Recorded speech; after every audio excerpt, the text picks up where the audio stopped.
How are you? So far we have been learning file handling in Python. We have already studied text module, means how to handle text files in Python, and we have already studied binary file handling using pickle module. Today the topic is CSV module, and we have already covered one part of it earlier. तो CSV module में हमने इससे पहले एक part cover भी कर लिया है, जिसमें हमने CSV फाइल को रीड करके दिखाया था, जिसमें CSV राइटर और CSV रीडर दो पार्ट उसके यूज़ करे थे। तो CSV राइटर से CSV राइटर डॉट राइट रो और CSV राइटर डॉट राइट रोज़ इनका हमने यूज़ करा था, और CSV रीडर का यूज़ किया था। CSV रीडर से CSV फाइल को आप रीड करते हैं।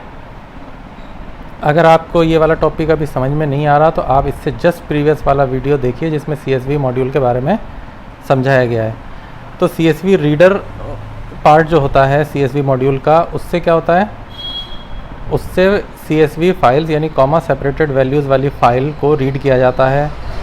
और CSV राइट से क्या होता है, राइटर से, CSV राइटर से हम CSV फाइल्स को बनाते हैं। तो CSV राइटर दो तरीके से काम करता है। सिंगल लाइन राइट करनी है तो हम लिखते हैं राइट रो, और एक से ज़्यादा लाइन राइट्स करनी होती हैं तो राइट रोज़। एक से ज़्यादा लाइंस राइट करने के लिए हमें पहले एक लिस्ट बनानी पड़ती है, उस लिस्ट में आइटम्स को ऐड करना पड़ता है। तो मान लेते हैं कोई लिस्ट L1 है, L1 में पहली रो, दूसरी रो, तीसरी रो, चौथी रो और पांचवी रो, 5 रो हैं। तो आप लिखेंगे CSV राइटर डॉट राइट रोज़ ब्रैकेट में L1। तो इससे क्या होगा, आपकी कई सारी रोज़ ऐड हो जाएंगी। और सिंगल रो ऐड करनी है तो आप लिखते हैं सिर्फ राइट रो। अब हम चल रहे हैं डिक्शनरी कैसे CSV मॉड्यूल में ऐड की जाती है, मतलब CSV मॉड्यूल के थ्रू डिक्शनरी कैसे राइट की जाती है। क्योंकि कभी हो सकता है आपके पास डेटा जो है लिस्ट फॉर्म में ना हो के डिक्शनरी फॉर्म में हो। तो डिक्शनरी में क्या होता है, की और वैल्यूज़ होती हैं, यानी की जो है वो उसका हेडिंग बन जाएगा, वैल्यू जो है उसकी वैल्यू बन जाएगी। तो की और वैल्यू पेयर करने से क्या होगा, हेडिंग प्लस उसका डेटा खुद आ जाएगा। तो अब हम आज मैंने एक प्रोग्राम भी बना रखा है कि एक डिक्शनरी को आप कैसे पाइथन डेटा फाइल हैंडलिंग में उसको डेटा सेव कर सकते हैं। जैसे सबसे पहले तो इंपोर्ट CSV लिखना ज़रूरी है, अदरवाइज़ क्या होगा, हम CSV मॉड्यूल को यूज़ नहीं कर पाएंगे। एक बात का और ध्यान रखना है, आप कभी भी अपने पाइथन प्रोग्राम जब बनाएंगे तो कोई भी ऐसा फाइल नेम ना दें जो पहले से मॉड्यूल नेम हो। जैसे मैथ मॉड्यूल पाइथन में होता है तो math.py नाम की फ़ाइल आप ना बनाएं। CSV मॉड्यूल होता है तो csv.py नाम की फ़ाइल ना बनाएं। पिकल मॉड्यूल वो भी ना बनाएं। तो इस तरीके से जितने भी मॉड्यूल्स हैं उस नाम की प्रोग्राम फाइल ना बनाएं, अदरवाइज़ क्या होगा, ये मॉड्यूल इंपोर्ट ही नहीं हो पाएंगे। तो इंपोर्ट CSV लिखा, एक डिक्शनरी हमने बनाई mydict नाम से। इस डिक्शनरी में क्या है, ये हो गया यहाँ से लेके यहाँ तक, ये डिक्शनरी का ये पहली डिक्शनरी है। पहली डिक्शनरी में क्या है, ब्रांच की है और COE उसकी वैल्यू है, CGPA की है, 9 उसकी वैल्यू है, नेम उसकी की है, निखिल उसका डेटा है, ईयर उसकी की है और ईयर 2 जो है उसका डेटा है।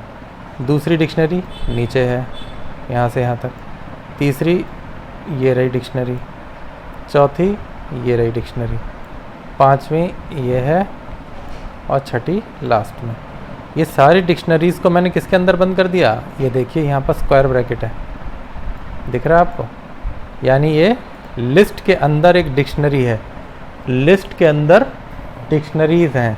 पहली डिक्शनरी में 4 हेडिंग हैं, दूसरी डिक्शनरी में भी 4 है, तीसरी में भी 4, चौथी में भी 4, पाँचवीं में भी 4 और छठी में भी 4, यानी 6 dictionaries are nested inside a list.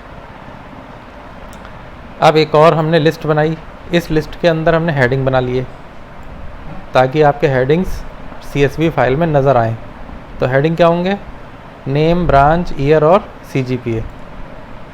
तो हेडिंग 4 हैं, डेटा भी 4 हैं। देखिए नेम,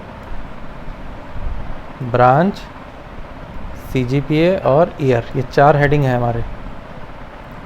अब हमने क्या करना है, अब मेन चीज़ है कि अब हमने डाटा को भेजना है CSV फाइल के अंदर, और CSV फाइल का नाम हमने सोच लिया है record.csv, ये हम इसका नाम चाहते हैं, इसमें डाटा जाना चाहिए। तो अब तक तो मैं क्या करता था, अब तक मैं करता था f = ओपन, आज मैंने कुछ नए तरीके से लिखा है विद ओपन एज f, ये भी एक तरीका है। इस तरीके से क्या होता है, नीचे f.close लगाने की ज़रूरत नहीं पड़ेगी।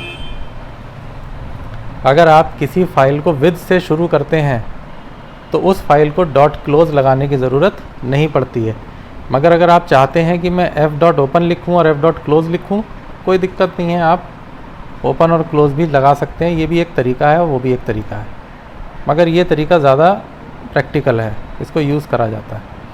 तो विद ओपन वो वाली फ़ाइल जिस फाइल में डाटा जाना चाहिए, W से तो उसमें राइट होगा, इस फाइल का नाम हो गया f। तो ये बिल्कुल वही कमांड है, f = open record.csv, W, उसी के बदले मैंने ये लिख दिया है। मगर अब एक बात का ध्यान रखना पड़ेगा कि अगली कमांड मुझे विद से थोड़ा दूर रखनी पड़ेगी। ये जो 3 कमांड्स लिख रहा हूँ मैं, ये कमांड किसका पार्ट हो गई, अब इस विद का पार्ट हो गई, यानी ये 3 कमांड्स के बाद अपने आप फाइल क्लोज हो जाएगी। तो आपने फाइल खोल ली record.csv राइट पर्पस के लिए, उसका नाम दे दिया f। अब हमने क्या लिखना है, CSV मॉड्यूल का डिक्ट राइटर नाम का फंक्शन यूज़ करना है। क्या करना है, CSV मॉड्यूल का डिक्ट राइटर। इससे पहले हम क्या यूज़ करते थे, CSV मॉड्यूल का राइटर, मगर अब हमने क्या यूज़ किया, डिक्ट राइटर। अब डिक्ट राइटर में 2 चीज़ें पास करनी होंगी, पहली तो जिस फाइल में डाटा जाना है f, और दूसरा कौन से हेडिंग्स जाने हैं। हेडिंग्स हमने बना ली हैं h के अंदर, देख लीजिए h नाम की एक लिस्ट मैंने बना रखी है, वो आपने यहाँ लिखना है, बिल्कुल ऐसे ही। तो CSV writer.dict_writer bracket f comma field names equal to h, ये एक नया डाटा राइटर नाम के वेरिएबल में आ जाएगा। तो राइटर नाम का वेरिएबल तैयार हो चुका है। अब हमने सिर्फ राइट हेडर लिखना है। राइट हेडर लिखेंगे तो ये वाले हेडिंग जो है फाइल में हेडिंग बन जाएंगे, और राइट रोज़ करेंगे तो ये वाली जो डिक्शनरी थी माई डिक्ट, वो भी राइट हो जाएगी। तो अब क्या हो चुका होगा, जब ये कमांड सारी यहाँ से यहाँ तक चल चुकेंगी तो हेडिंग भी लिख चुका होगा और डिक्शनरी भी तैयार हो चुकी होगी, उसके अंदर डाटा भी पहुँच चुका होगा।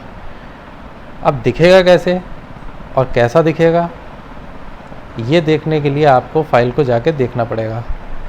तो अभी तक मैंने क्या क्या बताया, इंपोर्ट CSV बताया, एक लिस्ट तैयार करी, उस लिस्ट के अंदर मैंने 6 डिक्शनरियाँ रखी, एक हेडिंग तैयार किया लिस्ट फॉर्म में, फाइल को खोला विद से, CSV डिक्ट राइटर का यूज़ किया, writer.write हेडर करा, इससे हेडिंग आ गए, writer.write रोज़ करा, इससे लिस्ट का डाटा जो कि डिक्शनरी फॉर्म में था वो CSV फाइल में चला गया। उस CSV फाइल का नाम है records.csv।